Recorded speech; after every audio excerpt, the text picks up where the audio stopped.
Yeah, it's the Breakfast Club, bitches. Who's Donkey of the Day today? Well, Donkey of the Day for Friday, June 17th goes to Glacier Valley Elementary in Alaska's capital city. Look, I have conceded that I have not a clue what's happening in this society anymore. Okay, I grew up thinking 2 + 2 is 4, but nowadays 2 + 2 can add up to whatever you want it to. Okay, if you want that 4 to identify as a 5, then it can be a 5. All right, in fact, I don't even want to offend you by doing math my way. I was born in the 1900s. Okay, so my old way of doing math may not be this new math y'all are doing, so I don't want to offend y'all. All right, so let me just keep it moving. But I'm saying all that to say that Glacier Valley Elementary in Alaska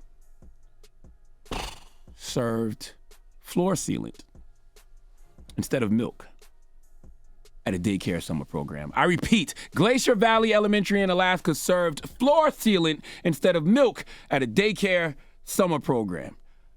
Let's go to NBC right now for the report, please. A dozen elementary school-aged children drank floor sealant thinking it was milk at a breakfast in Alaska. An outside company served the breakfast at an elementary school in Juneau, according to a statement by the school district. Shortly after breakfast, the children started complaining that the milk tasted bad and was burning their mouths. School and company staff said they then discovered that the milk was, quote, actually a floor sealant resembling liquid milk. Wow. Of the 12 children who consumed the sealant, only one is officially confirmed to have sought medical treatment. An investigation into this mix-up is underway. They say milk does a body good and floor sealant does, well, your floor good. More and more, I want to homeschool my kids. I personally don't even know how this happens. I really don't know if somebody said to me someone did this intentionally, I would understand. But they gave a dozen kids and 2 adults floor sealant instead of milk because there was a mix-up. Hey, new world, school me. How does a mix-up like this happen?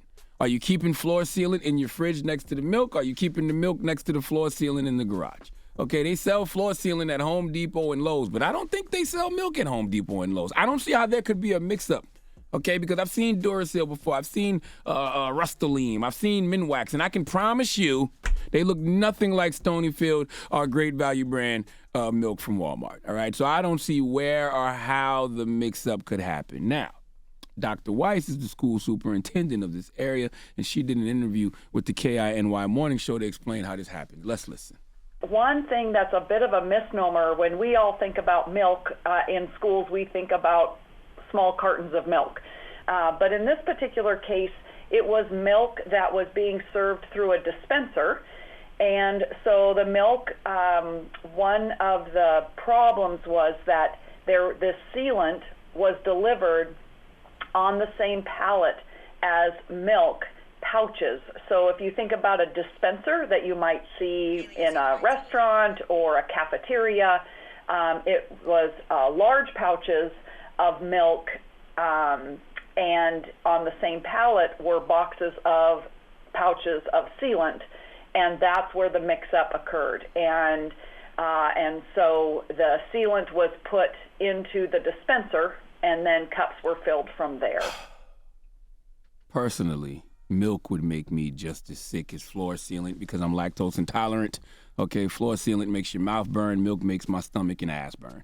But, like most things in 2022, even after the explanation from Dr. Weiss, I'm still confused. Okay, in fact, the explanation confuses me more than what actually happened. I just don't know, and I'm not going to sit here to pretend to know. All I know is some donkey of the days just sell themselves. Please give the Glacier Valley Elementary School in Alaska the sweet sounds of the Hamiltons. You are the donkey of the day.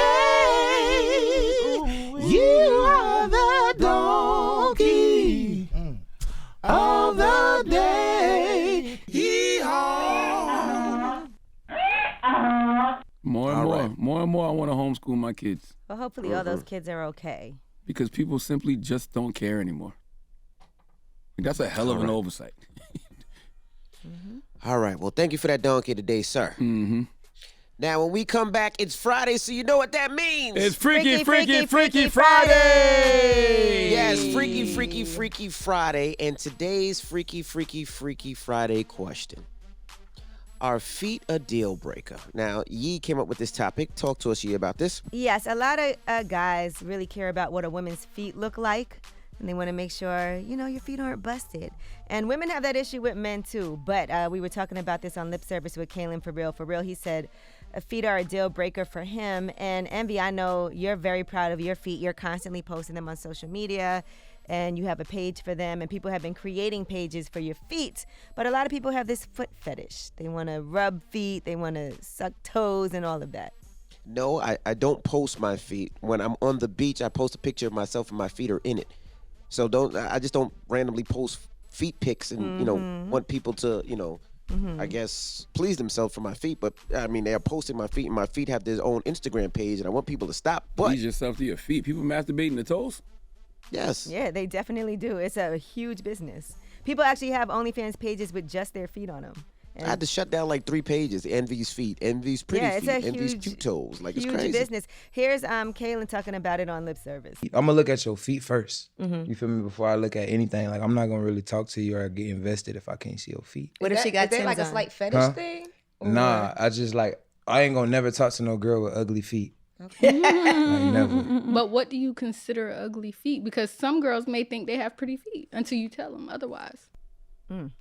All right, so let's open up the phone lines. 800-585-1051. We're talking about feet. Are feet a deal breaker? It's the Breakfast Club. Good morning. Donkey of the Day is brought to you by the Law Office of Michael S. Lamonsoff. Don't be a donkey. Dial pound 250 on your cell and say the bull if you've been hurt in a construction accident. That's pound 250 from your cell and say the bull.